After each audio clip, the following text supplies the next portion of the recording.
Hi ಎಲ್ಲರಿಗೂ ನಮಸ್ಕಾರ. ನಾನು ನಿಮ್ಮ ಆಶು ಆಚಾರ್ಯ ಲಾಗ್ಸ್ಗೆ ಸ್ವಾಗತ. ನಾನು ಈ ಲಾಗ್ನ ನೈಟಿಂದ ಶುರು ಮಾಡ್ತಾಯಿದ್ದೀನಿ. ನೈಟ್ ಏನು ಮಾಡ್ತೀನಿ ಅಂತಂದರೆ, ನಾನು ಮಗನ್ನ ಮಾಡಿ ಮೇಲೆ ಕರ್ಕೊಂಡು ಬರ್ತೀನಿ. ಅಲ್ಲಿ ರೂಮಲ್ಲಿ ಆಟ ಆಡೋದಕ್ಕೆ ಬಿಡ್ತೀನಿ. ಅವ್ನು ನೋಡಿ ಏನು ಮಾಡಿದ್ದಾನೆ ಅಂತ ಅಂದರೆ, ಇಡೀ ಮನೆ ಕಸ ಮಾಡಿದ್ದಾನೆ. ಆಟ ಸಾಮಾನು ಒಂದೇ ಸಾಮಾನು ಎಲ್ಲ ಕಡೆ ರಾಶಿ ಹಾಕ್ಬಿಡ್ತಾನೆ. ಅದನ್ನು ನಾನು ಸೇರಿಸೋದೇ ಒಂದು ದೊಡ್ಡ ಟಾಸ್ಕ್ ನನಗೆ. ಅವ್ನು ನನಗೆ ಹೆಲ್ಪ್ ಮಾಡ್ತಾನೆ ಯಾವುದಕ್ಕೆ, ಎಲ್ಲನೂ ಚೆನ್ನಾಗಿ ಚೆಲ್ಲಾಪಿಲ್ಲಿ ಮಾಡೋದಕ್ಕಷ್ಟೇ. ಅದು ಬಿಟ್ಟರೆ ಮತ್ತೇನಿಲ್ಲ. ಮಕ್ಕಳ ಜೊತೆ ದಿನ ಬೆಳಿಗ್ಗೆಯಿಂದ ಸಂಜೆವರೆಗೂ ಇದೇ ಕೆಲಸನೇ ಆಗುತ್ತೆ. ಪ್ರತಿಯೊಬ್ಬ ಗೃಹಿಣಿಯರಿಗೂ ಅದೇ ಕೆಲಸ ಅಂತ ಅನಿಸುತ್ತೆ. ಮಕ್ಕಳಿದ್ರಂತೂ ಅವ್ರನ್ನ ನಿಭಾಯಿಸೋದೇ ದೊಡ್ಡ ಕಷ್ಟ. ನಾನೇನು ಮಾಡ್ತೀನಿ, ಪ್ರತಿದಿನವೂ ಇದೇ ಕೆಲಸ. ಅವರು ಆಟ ಸಾಮಾನೆಲ್ಲ ಚೆಲ್ಲಾಪಿಲ್ಲಿ ಮಾಡಿರ್ತಾರೆ. ಅದನ್ನೆಲ್ಲ ನೀಟಾಗಿ ಜೋಡಿಸಿ ಕ್ಲೀನ್ ಮಾಡಿ ಆ ರೂಮನ್ನ ನೀಟಾಗಿ ಇಟ್ಟೇ ಹೋಗ್ತೀನಿ. ಯಾಕಂದರೆ ಮತ್ತೆ ಮಾರನೇ ದಿನ ರೂಮಿಗೆ ಬಂದವಾಗ ನನಗೆ ಒಂಥರ ನೀಟಾಗಿ ಕ್ಲೀನಾಗಿರಬೇಕು, ಇಲ್ಲಾಂದರೆ ಚೆನ್ನಾಗಿ ಅನಿಸೋದಿಲ್ಲ. ಮಕ್ಕಳ ಜೊತೆ ಆಟ ಆಡ್ತಿದ್ರೆ ಅದೊಂದು ಟೈಮ್ ಪಾಸ್ ಆಗಿಬಿಡುತ್ತೆ. ಇದು ನನ್ನ ಮಾರ್ನಿಂಗ್ ವ್ಲಾಗು. ಏನಾಯಿತು ಅಂದರೆ, ಸಂತೆಯಿಂದ ಸಾಮಾನು ತರಕಾರಿ ಎಲ್ಲ ತೊಗೊಂಡು ಬಂದಿದ್ವಿ. ನೈಟ್ ಏನು ಮಾಡಿದ್ವಿ, ಎಲ್ಲ ತರಕಾರಿನ ನೀಟಾಗಿ ಫ್ರಿಜ್ಜಲ್ಲಿ ತೆಗೆದಿಟ್ಬಿಟ್ಟಿದ್ದೆ ಡ್ರೈ ಮಾಡಿ. ಆಮೇಲೆ ಹಸಿಮೆಣಸು ಮಾತ್ರ ಹಾಗೆ ಇಟ್ಟಿದ್ದೆ. ಅದನ್ನು ತೊಟ್ಟನ್ನಷ್ಟೇ ಕಟ್ ಮಾಡಿ ಈ ಥರ ಕ್ಯಾರಿ ಬ್ಯಾಗಲ್ಲಿ ಹಾಕಿ ನಾನೇನು ಮಾಡ್ತೀನಿ, ಫ್ರಿಜ್ಜಲ್ಲಿ ಸ್ಟೋರ್ ಮಾಡಿ ಇಟ್ಕೊಂಡು ಡೈಲಿ ಯೂಸಿಗೆ ಬೇಕಾಗಿರೋದನ್ನು ಈ ಥರ ಡಬ್ಬದಲ್ಲಿ ಹಾಕಿ ಇಟ್ಕೊತೀನಿ. ಆಮೇಲೆ ಮಕ್ಕಳಿಗೆ ಈ ದೋಸೆ ಮತ್ತು ಆಲೂಗಡ್ಡೆ ಪಲ್ಯ ಅಂದರೆ ತುಂಬ ಇಷ್ಟ. ಅದಕ್ಕೆ ಸ್ವಲ್ಪ ಜಾಸ್ತಿ ದೋಸೆನೇ ಮಾಡೋದು. ಆಲೂಗಡ್ಡೆ ಪಲ್ಯ ಜೊತೆ ಅವಳಿಗೆ ಗರ್ಗರಿ ದೋಸೆ ಅಂದರೆ ಇಷ್ಟ. ಮತ್ತು ಕೆಲವ್ರಿಗೆ ಮನೇಲಿ ಮೆತ್ತಗಿನ ದೋಸೆ ಬೇಕು, ಕೆಲವರಿಗೆ ಸೆಟ್ ದೋಸೆ ಬೇಕು.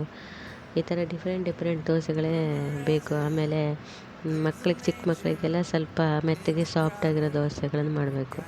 ಅದಕ್ಕೆ ನಾನೇನು ಮಾಡ್ತೀನಿ, ಒಂದೇ ಥರ ಹಿಟ್ಟನ್ನು ರುಬ್ಬಿ 4 ಥರ ದೋಸೆನೂ ಮಾಡೋ ಥರ ಮಾಡಿಬಿಡ್ತೀನಿ. ಅದು ರೆಸಿಪಿ ಏನಾದರೂ ಬೇಕು ಅಂತ ಅಂದರೆ ಖಂಡಿತ ಕಮೆಂಟ್ ಮಾಡಿ ತಿಳಿಸ್ತೀನಿ. ನನ್ನ ಮಕ್ಕಳಿಗೆ ಸ್ವಲ್ಪ ಗರಿ ದೋಸೆ ಮತ್ತು ಆಲೂಗಡ್ಡೆ ಪಲ್ಯ ಅಂದರೆ ಇಷ್ಟ. ಅದಕ್ಕೆ ಅವಳಿಗೆ ಸಪ್ರೇಟಾಗಿ ಮಾಡ್ತಾಯಿದ್ದೀನಿ.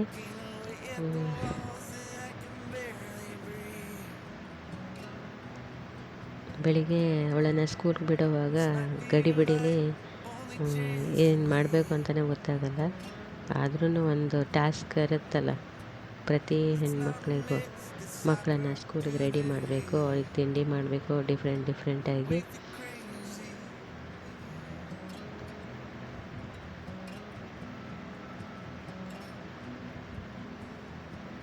ಈ ಥರ ಆಲೂಗಡ್ಡೆ ಪಲ್ಯ ಮಾಡ್ತೀನಿ ಅವಳಿಗೆ.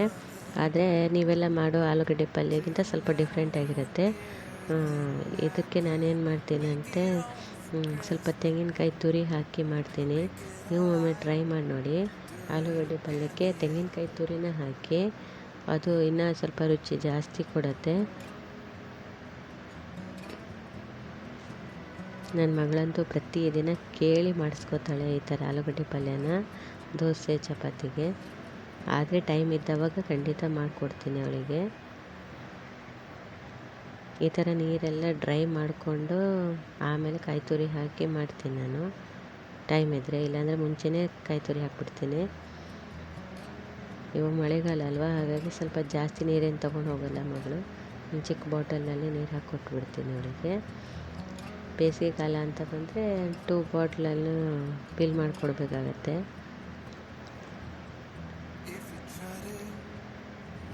ನೀವು ನನ್ನ ಚಾನಲ್ನ ವಿಸಿಟ್ ಮಾಡಿದ್ರಿ ಅಂತಾದರೆ ಒಮ್ಮೆ ಸಬ್ಸ್ಕ್ರೈಬ್ ಮಾಡೋದನ್ನು ಮಾತ್ರ ಮರಿಬೇಡಿ.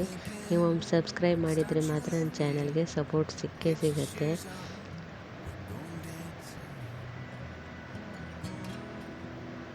ನನ್ನ ಮಗಳಿಗೆ ನನಗೆ ಇಬ್ಬರಿಗೆ ಅಷ್ಟೇ ನಾನು ಇವಾಗ ಮಾಡ್ತಾಯಿದ್ದೀನಿ.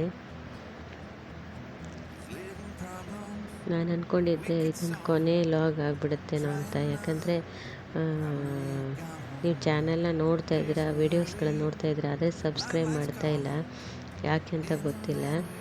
ಬಟ್ ನನಗೆ ಸಬ್ಸ್ಕ್ರೈಬ್ ಮಾಡಿದ್ರೆ ನೀವು ನನ್ನ ಚಾನಲ್ ಗ್ರೋ ಆಗೋದಕ್ಕೆ ಒಂದು ಅವಕಾಶ ಸಿಕ್ಕಂಗೆ. ದಯವಿಟ್ಟು ಚಾನಲ್ನ ನೋಡಿದಾಗ, ವ್ಲಾಗ್ಸ್ನ ನೋಡಿದಾಗ ಒಂದು ಸಬ್ಸ್ಕ್ರೈಬ್ ಮಾಡಿ, ಲೈಕ್ ಮಾಡಿ, ಶೇರ್ ಮಾಡೋದನ್ನು ಮರಿಬೇಡಿ. ನಿಮ್ಮ ಸಪೋರ್ಟಿಂದನೇ ಈ ಚಾನೆಲ್ನ ಕೊನೆ ಆಗಬೇಕು ಅಥವಾ ಆರಂಭನೋ ಅನ್ನೋದು ನಿಮ್ಮ ಮೇಲೆ ಡಿಸೈಡ್ ಆಗುತ್ತೆ.